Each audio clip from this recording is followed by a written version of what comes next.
योगांश studio की नई जानकारी पाने के लिए सब्सक्राइब करें और घंटी को दबाना न भूलें।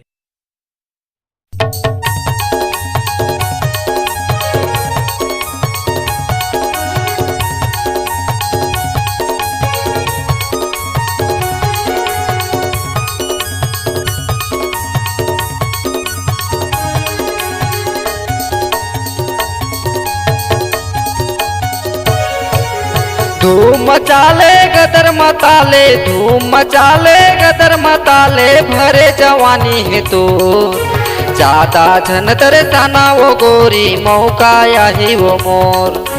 ज्यादा झन तरसाना वो गोरी, मौका यही वो मोर।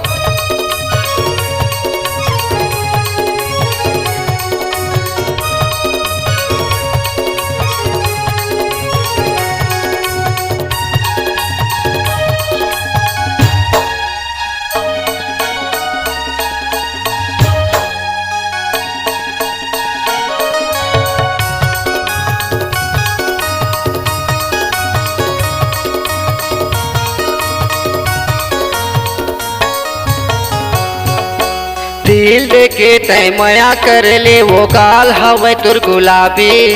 16-17 उम्र हवे तुर भरे हवे वो जवानी। दिल देके तय मया कर ले वो गाल हवे तुर गुलाबी। 16-17 उम्र हवे तुर भरे हवे वो जवानी। एक सने मारे के घूमत रही थच वो, एक सने मारे के घूमत रही थच वो, जीन्स पहने को। धूम मचाले गदर मताले, भरे जवानी तोर। धूम मचाले गदर मताले, भरे जवानी तोर।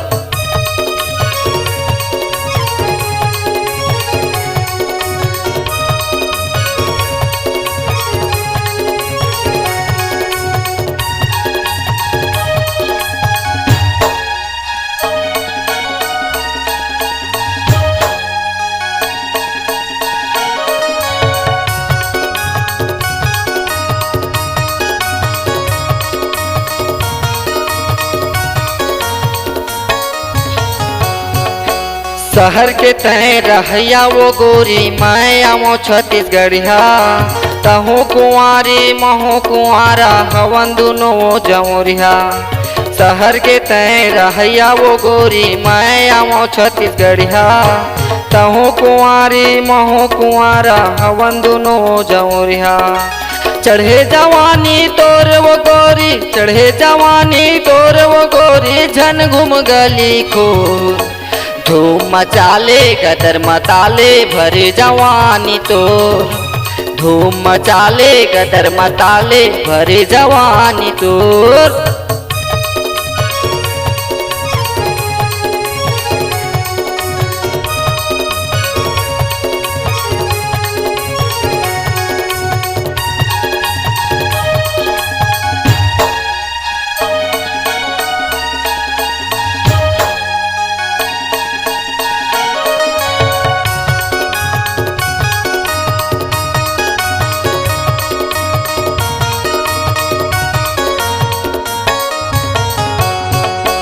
दाई ददल तुर सास ससुर तुर भाईल बनाते हो सारा।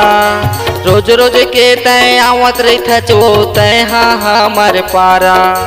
दाई ददल तुर सास ससुर तुर भाईल बनाते हो सारा। रोज रोज के तय आवत रही थच वो, तय हाँ हमर पारा। शादी रचाले मोर संग गोरी, शादी रचाले मोर संग गोरी, बाई बन जा मोर। धूम मचाले गदर मताले, भरे जवानी तोर। धूम मचाले गदर मताले, भरे जवानी तोर। धूम मचाले गदर मताले, धूम मचाले गदर मताले, भरे जवानी है तोर। ज्यादा झन तरसाना वो गोरी, मौका यही वो मोर। ज्यादा झन तरसाना वो गोरी, मौका यही वो मोर। ज्यादा झन तरसाना वो गोरी, मौका यही वो मोर। ज्यादा झन तरसाना वो गोरी, मौका यही वो मोर। ज्यादा झन तरसाना वो गोरी, मौका यही वो मोर। नया कलाकारों के लिए सुनहरा अवसर।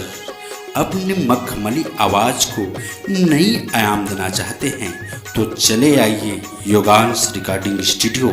हमारा संपर्क नंबर है 96 85 88 0306।